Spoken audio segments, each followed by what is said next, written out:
राम राज लाना चाहते हैं, राम राज चाहिए, हमें अम्बेडकर वाला चाहिए, हमें संविधान राज चाहिए। अरे राम राज तुम्हारा होगा, राम राज में दलितों का कोई लेना देना नहीं था। हमें मंदिर मस्जिद की लड़ाई नहीं लड़नी है, वहां से हमारे बच्चों का भविष्य नहीं होगा। कितने मंदिर होंगे देश के अंदर, करोड़ों मंदिर है, और क्या फायदा हो रहा है हमें? एक वर्ग के लोगों को फायदा हो रहा है। कुछ बताइए, कोरोना आया, सारे मंदिर में सारे भगवान बंद हो गए। अरे उनका कोई काम नहीं है, भगवान निष्क्रिय हो गया है, वो काम ही नहीं कर रहा है। बलात्कार होते हैं, कहां चला जाता भगवान? मर्डर हो रहे हैं, कहां चला जाता भगवान? हाँ, एक महिला मरने के बाद भी उसकी चिता को नहीं जलाना चाहते, कहां है भगवान? उनको तो नहीं देता कोई सजा। मंदिर में बैठ कर बलात्कार हो रहे हैं, कहां है भगवान? राम राज में दलितों के लिए एजुकेशन नहीं थी, दलितों के लिए एजुकेशन नहीं थी राम राज के अंदर। तो हमें राम राज नहीं चाहिए, हमें मंदिर नहीं चाहिए, हमें संविधान का राज चाहिए, हमें अम्बेडकर का राज चाहिए, अम्बेडकर की विचारधारा का राज चाहिए, जिसमें सब लोग सुरक्षित हैं। आप धर्म की अफीम जो पी रखी है उस नशे को उतार लीजिए, चाहे ओबीसी समाज हो, चाहे SC ST समाज हो, चाहे और समाज हो। राम पे ही तो दवाई है उनकी, कोरोना की दवाई। एक रामदेव पे दवाई, एक राम पे दवाई है। रामदेव की दवाई तो फुसफुस हो गई। राम को भी न्याय लेना पड़ा, राम भी सैकड़ों सालों से अपना मंदिर बनाने के लिए वो भी तड़फ रहे थे, वो नहीं बना पाए। सुप्रीम कोर्ट ने, संविधान ने उनको अधिकार दिया, क्योंकि तुमने सदियों से घंटा बताया, तुमने बाबा साहब के साथ धोखा किया है, तुमने बाबा साहब की बात को नहीं माना है। अगर तुम बाबा साहब की बात को मान जाते तो आज इस देश के राजा होते।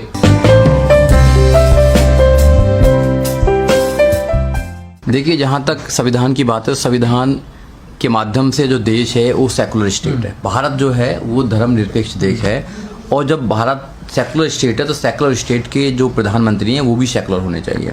किसी धर्म का प्रोपोगंडा करना, किसी धर्म को आगे बढ़ाना, ये एक प्रधानमंत्री का काम नहीं है। इससे गलत परंपरा पड़ेगी, क्योंकि जो प्रधानमंत्री हैं वो अगर हिंदू धर्म को आगे बढ़ाने का काम करेंगे, प्रोपोगंडा करेंगे, तो आने वाले समय में लोग भी अपने अपने धर्मों को आगे बढ़ाने का काम करेंगे, जो सरासर गलत है, एक सेकुलर स्टेट की परिभाषा में नहीं आता है। प्रधानमंत्री जी वहां पर जा रहे हैं, मंदिर बना रहे हैं, या RSS का वहां पर ऑफिस बन रहा है बड़ा, वो तो अलग बात है। पर प्रधानमंत्री को सोचना चाहिए कि अगर इस देश के अंदर संविधान को जिंदा रखना है, जो संविधान की बात करते हैं, वो बाबा साहब की बात करते हैं, वो अधिकारों की बात करते हैं, तो उनको सोचना चाहिए कि ऐसे प्रोपोगंडा जैसे स्थान पर जहां पर राम मंदिर की शिलान्यास रखी जा रही है, वहां पर नहीं जाना चाहिए उनको। वो जाएंगे तो देश के अंदर जो डेमोक्रेसी है, जो संविधान की आत्मा है, उसको कहीं ना कहीं ठेस पहुंचेगी, और जो गलत है। तो क्या आपको नहीं लगता सर कि एक संवैधानिक पद पे होकर इंसान अगर ऐसे जा रहा तो वो कहीं ना कहीं संविधान को ताक पर रखकर ये बातें कर रहे हैं, कानून को नहीं मानते? नहीं, तो कानून को देखो, संविधान को तो मानते नहीं है। इन लोगों का, इनके एक मिनिस्टर हैं अनंत कुमार हेगड़े, वो कहते हैं कि हम जो आए हैं यहाँ पर वो संविधान को बदलने के लिए आए हैं। ये संविधान की मूल जो भावना है उसको खत्म करना चाहते हैं। जो बाबा साहब का एक सपना था इस देश को समता, मैत्री, भाईचारा बनाना, वो उसको खत्म करने के लिए प्लानिंग कर रहे हैं। वो इस देश के अंदर मनुस्मृति लागू करना चाहते हैं, मंदिर के माध्यम से धर्म को फैलाना चाहते हैं। ये धर्म जो है, हिंदू धर्म जो है, वो धर्म नहीं है, षड्यंत्र है। बाबा साहब डॉक्टर अम्बेडकर ने पहले ही बोल दिया है, ये एक क्रिमिनल कॉन्स्पिरेसी है उन लाखों करोड़ों लोगों के खिलाफ जो लोग धर्म की अफीम खाकर उनको कुछ पता नहीं है। तो ये लोग फिर दोबारा से इस देश को गुलाम बनाए जाते हैं। बाबा साहब डॉक्टर अम्बेडकर ने अपने बच्चों की कुर्बानी देकर, अपनी पत्नी की कुर्बानी देकर इस देश को एक खूबसूरत संविधान दिया, जिस संविधान में सभी लोगों के लिए, सभी लोगों का अधिकार थे। जिन महिलाओं को, जो 50% महिला देश के अंदर, उनको पढ़ने लिखने का अधिकार नहीं था। आज देश के अंदर महिला अच्छे अच्छे पदों पर हैं, तो बाबा साहब डॉक्टर अम्बेडकर के जो संविधान है उसके माध्यम से है। ये संविधान को खत्म करना चाहते हैं। खत्म इसलिए करना चाहते हैं कि उस संविधान के माध्यम से जो SC ST के लोग हैं, OBC के लोग हैं, वो लाखों करोड़ों की संख्या में IAS PCS, doctor, engineer, professor, जज, वकील बने हैं, नेता बने हैं। और जहां तक कि देश के सबसे बड़े सूबे उत्तर प्रदेश की 4 बार बहन कुमारी मायावती मुख्यमंत्री बनी है। मुख्यमंत्री बनने के बाद में इस देश के चीफ जस्टिस ऑफ इंडिया भी बने हैं, राष्ट्रपति भी बने हैं। ये चाहते हैं कि नहीं, ये तो एक दिन प्रधानमंत्री बनेंगे, प्रधानमंत्री बनेंगे तो ये बाबा साहब के संविधान को पूर्ण रूप से लागू करेंगे, जो हमारा सपना भी है। ये नहीं चाहते। और ये जब से 2014 से 2020 6 साल के अंदर इन्होंने जो संविधान का एक ढांचा है उसको कमजोर करने का काम किया है। लगातार संविधान को कमजोर कर रहे हैं। ये संविधान की तो बात मानते ही नहीं है। ये इन्होंने सबको इन्फ्लुएंस कर लिया, चाहे जितनी भी ED है, आपका CBI है, सुप्रीम कोर्ट है, सब पे इन्फ्लुएंस है लोगों का। अपने इन्फ्लुएंस के माध्यम से ये सरकार के फेवर में जजमेंट कराते हैं, लोगों को डराते हैं, लोगों पे ED के छापे लगवाते हैं, और लोगों को खरीदने का काम भी करते हैं, सरकार अपनी बनाने। इट मीन्स कि कुछ भी हो जाए, सरकार बनानी है, सरकार बना के पूरे देश के धन को लूट लो, इनको फिर दोबारा गरीब बना दो, गुलाम बना लो, और जातिवाद का जहर पूरे देश में घोल दो, संविधान को खत्म कर दो, मनुस्मृति ला दो। मनुस्मृति में ब्राह्मण सबसे ऊपर है। तो ब्राह्मण अपने आप को श्रेष्ठ बनाने के लिए, एक जाति अपने आप को श्रेष्ठ बनाने के लिए ये सारा षड्यंत्र कर रही है। हम लोगों को समझना चाहिए, इस देश के जो मूल निवासी, इस देश के जो 85% बहुजन है, उनको समझना चाहिए चालाकी, मगर लोग समझ रहे हैं। जब तक वो समझेंगे बहुत देर हो जाएगी। भाइयों, आज समझ जाओ, नहीं तो ये धर्म के नाम पर, मंदिर के नाम पर आपके बच्चों के भविष्य को खराब कर देंगे। लेकिन सर, पूरे देश में जब इतना बड़ा पैंडेमिक चल रहा है, महामारी चल रही है पूरे देश में, जब अस्पतालों की जरूरत है, देश में दवाइयों की जरूरत है, लोग मर रहे हैं, उस टाइम सरकार पूरा ध्यान अपना मंदिर बनाने में लगाई हुई है सर। देखो, मंदिर जो है, मंदिर एक आस्था के साथ साथ में इनकी एक फैक्ट्री भी है। इनकी एक ऐसी कंपनी है जहां पर एक ही पार्टी को, एक ही वर्ग के लोगों को सपोर्ट मिलेगा, वहां लाखों करोड़ों लोगों को धंधा मिलेगा। और दूसरा, वो धंधा करके और जो पैसा गरीब लोगों से आता है चंदे के मामले से, या वो जो चढ़ावा आता है, उसके रिटर्न में जाएगा बीजेपी को पैसा। तो वहां पर आरएसएस का एक गठ भी बन रहा है। आरएसएस का एक हेडक्वार्टर होगा नागपुर में, एक हो जाएगा उत्तर प्रदेश के अंदर, क्योंकि उनको पता है उत्तर प्रदेश से ही देश के प्रधानमंत्री का राह निकलती है। तो वो लोगों की चाल है। और 500 ऑफिस बनाए उन्होंने, 500 ऑफिस अपने बना दिए हैं बीजेपी ने 2014 से लेकर 2020 तक के 6 साल में 500 ऑफिस बना दिए हैं। अस्पताल क्यों बनाएंगे? वो क्यों बनाएंगे? गरीब लोगों के लिए क्यों फैसिलिटी देंगे? गरीब लोगों के क्यों वो विद्यालय बनाएंगे? क्यों वो यूनिवर्सिटी बनाएंगे? ये तो मनुस्मृति वाले, उनके वंशजों की सरकार है ये तो। रामराज लाना चाहते हैं। रामराज चाहिए, हमें अम्बेडकर वाला चाहिए, हमें संविधान लाना चाहिए। अरे रामराज तुम्हारा होगा, रामराज में दलितों का कोई लेना देना नहीं था। यहाँ के मूल निवासियों को वहां पर घृणा होती थी रामराज के अंदर। हमें रामराज नहीं चाहिए ना, हमें ना वो चाहिए रावण राज, हमें अम्बेडकर राज चाहिए, हमें संविधान राज चाहिए। हमें संविधान राज में ही हम लोग यहाँ पर सुरक्षित हैं। जब भी मेरे जैसे लोग भी वकील बन सकते हैं, और लाखों करोड़ों जो गरीब लोग हैं आज वो बन सकते हैं। रामराज में चले जाइए, रामराज में तो बनेगा, तुम्हें पढ़ने का अधिकार नहीं था, तुम्हें कोई भी धन दौलत रखने का अधिकार नहीं था, अच्छे कपड़े पहनने का अधिकार नहीं था। आप पढ़ें तो सही पहले मनुस्मृति को। आप कौन से रामराज की बात करते हैं? और जो लगे हुए हैं सारे लोग ओबीसी समाज के और SC/ST समाज के लगे हुए हैं, तुम्हारा रामराज निकल जाएगा थोड़ी देर के अंदर है। तुम्हारे बच्चों को जब शिक्षा नहीं मिलेगी तो रामराज पे क्या करो? चाटोगे रामराज को? अरे संविधान से मिला है तुम लोगों को। आज अच्छे कपड़े तुम पहन रहे हो, आज आप तुम अच्छी पोस्टों पर जा रहे हो, किससे जा रहे हो? संविधान के माध्यम से जा रहे हो। संविधान तुम्हें सारे अधिकार दिलाता है और वहां जाकर फिर तुम रामराज को करते हो।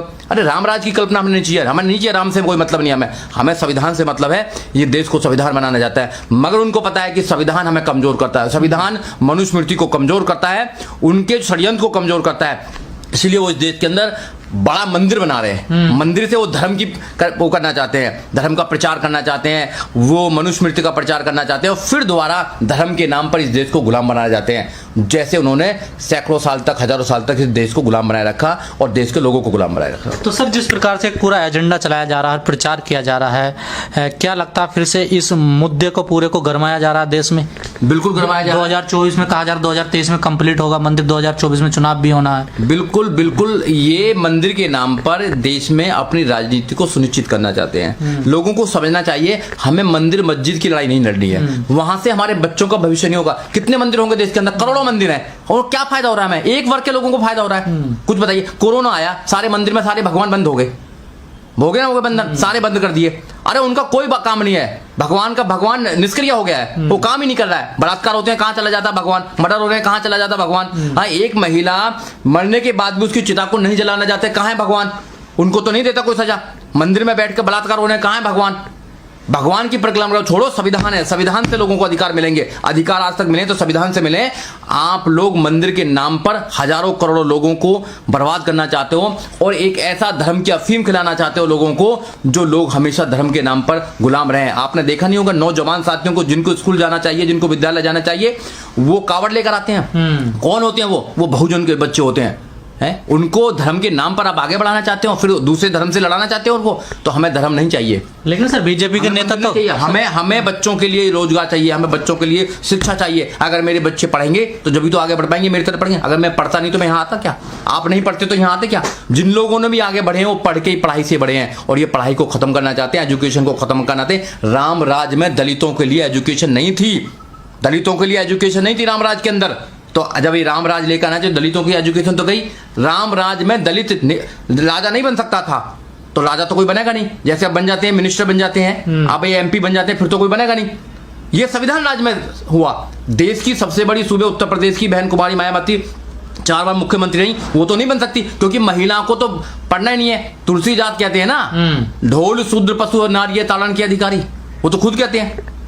तो जब तुलसीदास कहते हैं कि ढोल शूद्र पशु और नारी ताड़न के अधिकारी, तो जब राम राज आ जाएगा तो फिर दोबारा वही चलेगा इनका। तो हमें राम राज नहीं चाहिए, हमें मंदिर नहीं चाहिए, हमें संविधान का राज चाहिए, हमें अंबेडकर का राज चाहिए, अंबेडकर की विचारधारा का राज चाहिए इसमें, जिसमें सब लोग सुरक्षित हैं, सब लोगों के अधिकार सुरक्षित हैं। अगर आप बचाना चाहते हो तो बचाइए, नहीं तो आने वाला भविष्य आपका एक षड्यंत्र के माध्यम से खत्म किया जा रहा है। आप धर्म की अफीम जो पी रखी है उस नशे को उतार लीजिए, चाहे ओबीसी समाज हो, चाहे SC ST समाज हो, चाहे और समाज हो, आपके बच्चों का भविष्य अंधकार में जाने वाला है। लेकिन सर आपने कहा कि कोरोना काल में सारे मंदिर बंद हो गए, लेकिन बीजेपी के बड़े बड़े नेता कह रहे हैं कि राम मंदिर बन जाने दे, जैसी नींव उसका शिलान्यास होगा, भूमि पूजन होगा, कोरोना अपना आप चला जाएगा सर। नहीं, राम पे ही तो है उसकी दवाई, राम पे ही तो दवाई है उनकी, कोरोना की दवाई। एक रामदेव पे दवाई, एक राम पे दवाई है। रामदेव की दवाई तो फुसफुस हो गई है, रामदेव पर राम अब करेगा।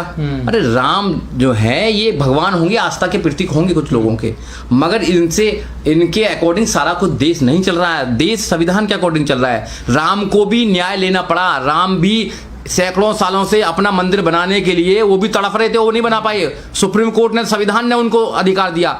अरे संविधान नहीं होता तो राम का मंदिर भी नहीं बनता। राम भी लाचार था अपना मंदिर बनाने के लिए।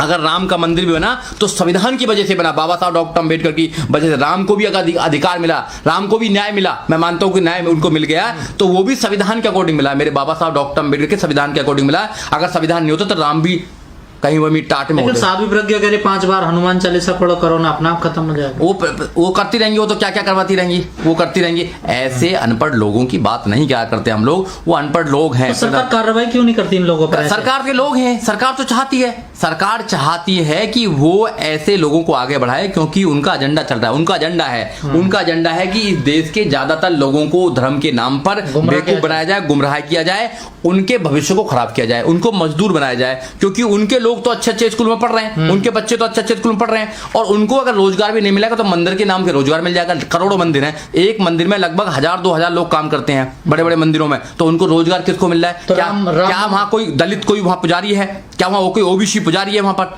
बताइए आप। तो वही लोग पुजारी हैं, वो लोग काम कर रहे हैं, उनकी तो रोटी रोटी चल रही है। तो एक बड़ी कंपनी खुल रही है, बड़ी कंपनी, बहुत बड़ी कंपनी चल रही है, लिमिटेड कंपनी है, जिसके अंदर डायरेक्टर बनाए गए हैं, सारे लोग एक ही समाज के डायरेक्टर बनाए हैं, और उनके ही वहां पर अभी पुजारी होंगे, उनकी सब दुकानें होंगी, उनके वहां होटल्स होंगे, सब कुछ उनका होगा। और बेवकूफ जो लोग हैं, जो बेवकूफ हैं, जिनके लिए बाबा साहब ने अपने कुर्बानी दी, अपने बच्चों को कुर्बानी दी, वो बेवकूफ वहां जाके पैसे चढ़ाने काम करेंगे, दान, उस दान को वो उन्हीं के खिलाफ, उन्हीं के बच्चों के खिलाफ वो बीजेपी सरकार को देने जाएंगे। बीजेपी सरकार बनाएगी तो तुम्हारे एजुकेशन को खत्म करेगी, तुम्हारे अधिकारों को खत्म करेगी, तुम्हारी नौकरियों को खत्म करेगी, जैसे प्राइवेट करके कर रहे हैं। तुम फिर घंटा बजाते रहना, क्योंकि तुमने सदियों से घंटा बजाया, तुमने बाबा साहब के साथ धोखा किया है, तुमने बाबा साहब की बात को नहीं माना है। अगर तुम बाबा साहब की बात को मान जाते तो आज इस देश के राजा होते। तुमने नहीं माना बाबा साहब की बात को, तुमने एजुकेशन को नहीं पकड़ा। आप एजुकेशन को पकड़ लेते। मैं तो बार बार भी कहता हूं कि आप अपने जो थाली खाते हो, जिस थाली में खाना खाते हो, थाली बेच दो, मगर अपने बच्चों को एजुकेशन दो। अपने बच्चों को एजुकेशन दुनिया के अंदर बदलाव करने का एक महत्वपूर्ण एक रास्ता है, एक दिशा है education. Education is powerful. Education से बड़ी दुनिया में कोई चीज नहीं है। अगर आप एजुकेशन हो जाएंगे और बाबा साहब को पढ़ लेंगे और विचारधारा के साथ एजुकेटेड हो जाएंगे, तो दुनिया में तुम पर कोई भी अत्याचार नहीं कर सकता। अत्याचार इसलिए हो रहा है क्योंकि तुमने बाबा साहब की विचारधारा को नहीं पढ़ा।